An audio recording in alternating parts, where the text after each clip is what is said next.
कांद्याला कमी दर मिळाला त्यामुळे सोलापुरातील एका शेतकऱ्यानं कांदाच पेटवून दिलाय।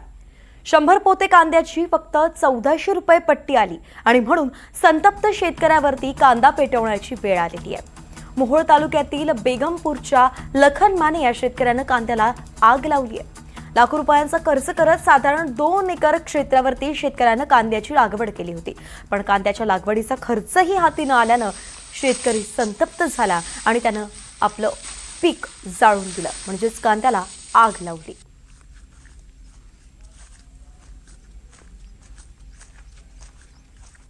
तर अपयशी सरकार म्हणावं लागेल।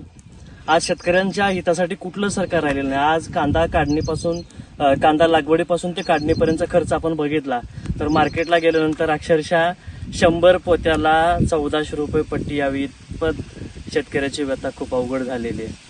आज मार्केट सुद्धा येताना पदर पैसे द्यावं लागतात। आज कोल्हापूर सारख्या मार्केटला जर कांदा नेला तर गाडी भाडं आपल्याला स्वतःला द्यावं लागतं, इथपर्यंत ती परिस्थिती वाईट झालेली आहे। त्यामुळं कांदा लागवडीचा हंगाम योग्य आहे, मात्र गेल्या 2 वर्षापासून कांदा उत्पादक शेतकरी हवालदिल झालेला आहे, कारण याला जबाबदार फक्त केंद्र सरकार आणि राज्य सरकार आहे।